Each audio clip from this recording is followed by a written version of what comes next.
curioso porque quando a gente olha para o livro de Atos, a gente percebe um livro histórico e um livro que narra os primeiros passos daquilo que é ser uma igreja.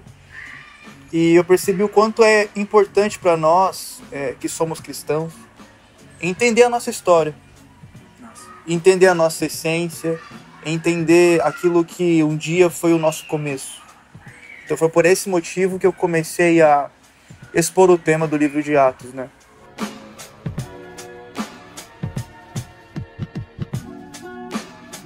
A mensagem central do livro de Atos é: nós não conseguimos ser igreja na essência do que é igreja sem o Espírito Santo.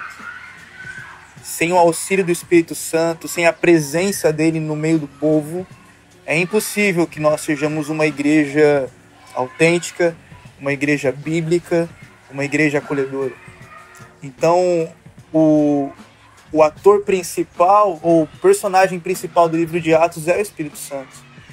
Inclusive, em Atos capítulo 11, versículo 26, pela primeira vez, a gente encontra a palavra cristãos. Então ali nós somos reconhecidos como um povo que segue ao Deus verdadeiro. E é interessante pensar que a essência do que é ser igreja é aquilo que também Atos 2:42 diz, que eles permaneciam na comunhão dos santos, permaneciam na comunhão e também no estudo da boa doutrina. Então a conferência, sim, ela vai ser um ápice desse tema, mas é muito importante que nós tenhamos isso em mente. Sem o Espírito Santo, nós nada podemos fazer.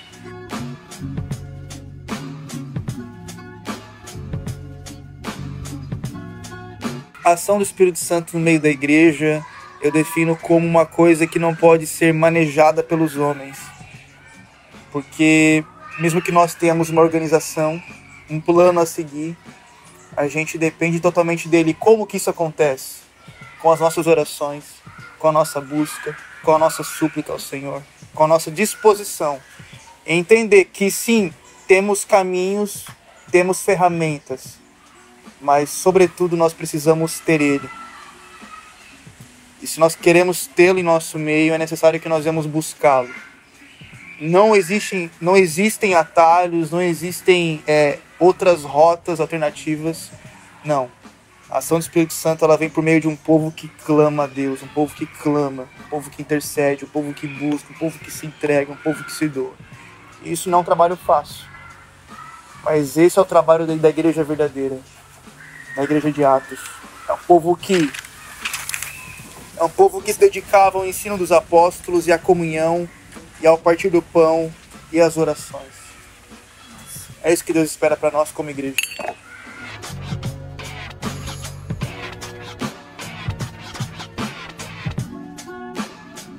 O que eu vejo com muita frequência no livro de Atos é que o Senhor age, Espírito Santo, vento impetuoso.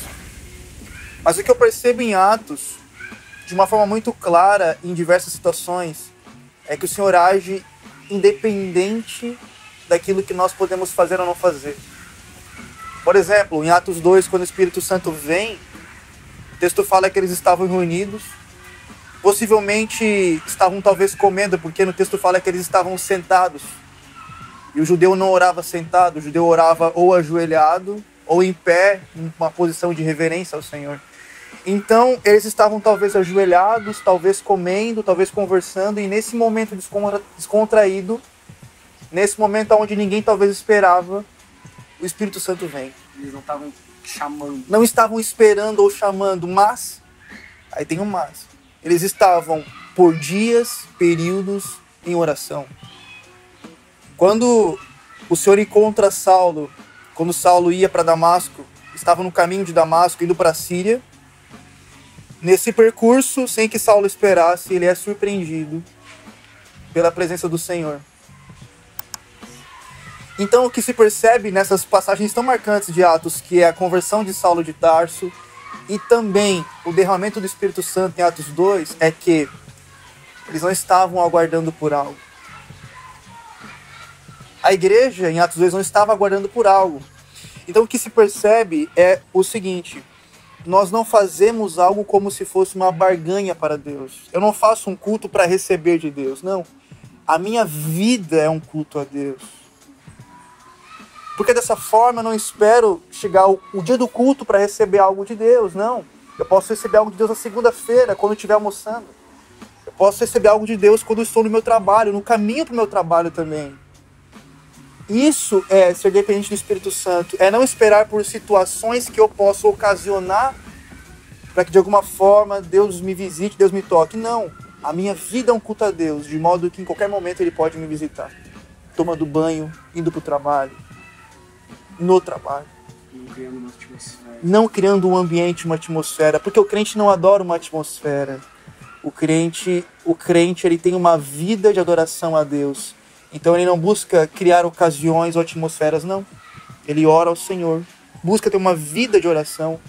Para que dessa forma, então, ele possa provar da presença do Senhor em momentos que talvez ele não esperava provar. Isso é o que eu percebo em Atos, que é uma sacada muito interessante, cara. Você pode perceber que não é premeditado. Eles haviam recebido uma ordem, permaneçam em Jerusalém, até que de lá vocês recebam o poder do alto. Eles recebem essa ordem e eles permanecem em oração, dada essa ordem. O que acontece é que quando eles estavam sentados, talvez comendo ou conversando, eles são surpreendidos. E ali então, o Espírito Santo vem sobre a igreja, o que se percebe depois é uma conversão em massa, né? 3.000 pessoas se convertem, depois 5.000. E na altura de Atos capítulo 10, a igreja já era aproximadamente de 10.000 pessoas na região de Jerusalém e já Samaria também. E agora também pode atingir outras regiões, como a Judéia. E hoje chegou no Ocidente, chegou até nós, a mensagem do Evangelho. Mas por quê? Não foi um Evangelho rotulado, premeditado, não.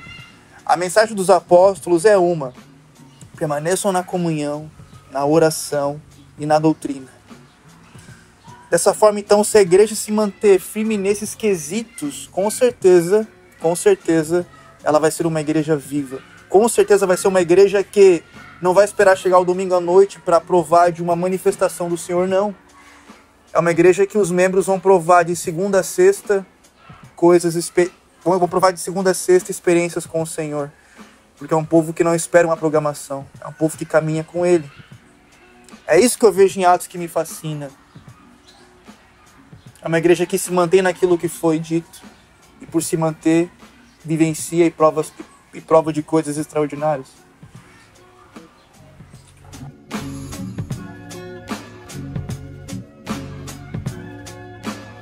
E a questão de Ananias e Safira foi justamente mostrar que um coração que não está no Senhor é um coração que está sujeito ao pecado.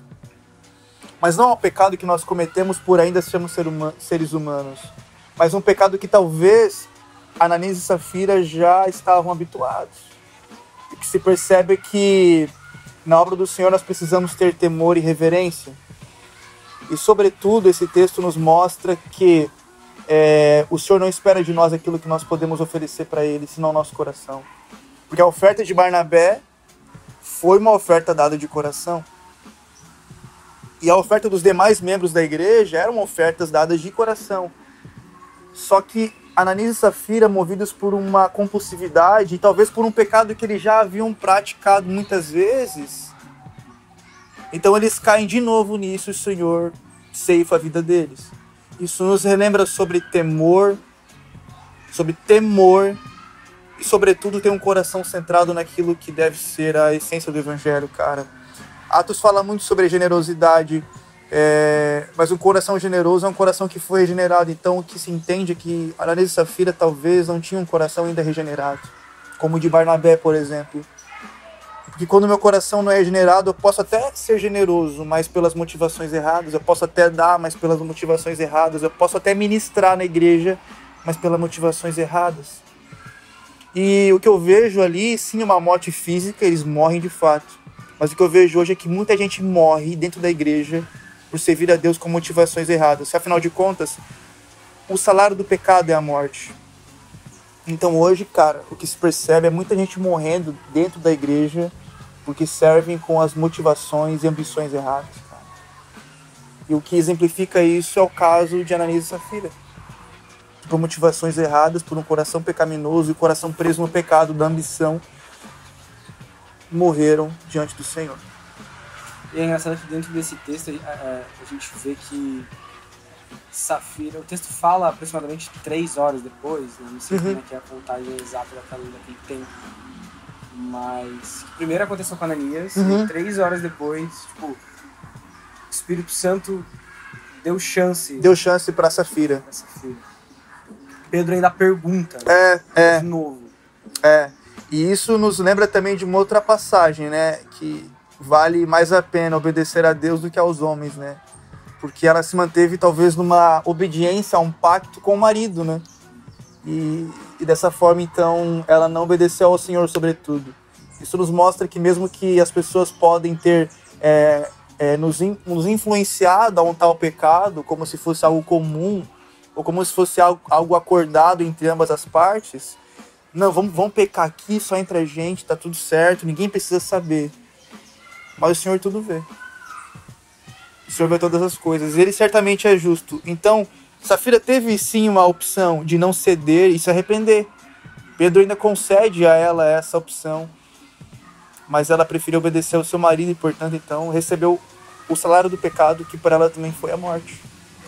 Isso significa muito também essa ruptura da velha aliança com a nova aliança. Com toda certeza, com toda certeza. Inclusive é uma marca de Atos, né? Esse período neotestamentário marcando, então, agora o novo período. O Novo Testamento inicia em Atos, porque uma marca do Novo Testamento é a vinda do Espírito Santo. Aquilo que Joel, em Jó capítulo 2, versículo 28, falou, né? Permaneçam em Jerusalém até que de lá o Espírito venha sobre vocês. Vocês falarão em outras línguas e batizarão todos eles. Então, uma marca distintiva de Atos é justamente essa. É o derramamento do Espírito Santo, marcando então uma nova dispensação, marcando então o período da graça, que nós chamamos, né? Então esse período de Atos neotestamentário marca essa transição. É uma promessa do Velho Testamento, né? De que o Espírito viria, e Jesus, um pouco antes de ascender aos céus, falou também que o Espírito viria. 40 dias depois eles estavam lá reunidos orando, permaneceram cerca de 10 dias no cenáculo orando. Depois do 10º dia, então, naquela semana de festas em Jerusalém, na semana que continha a Páscoa e na semana que também tinha a festa de Pentecostes, a festa do tabernáculo, no domingo, eles são surpreendidos pelo Espírito Santo. Então, uma marca distintiva disso é o Espírito Santo vindo com justiça, de modo que fez com Ananias e Safira também. Então, o que isso nos mostra na realidade não é que não possa acontecer hoje de alguém morrer na igreja por mentir ou por roubar ou algo do tipo, não. O que essa história nos mostra e que nós podemos ter como exemplo é de que, de fato, o salário para o pecado é a morte. Por isso que você percebe hoje muitas pessoas dentro de um contexto de igreja, mas que estão mortas espiritualmente.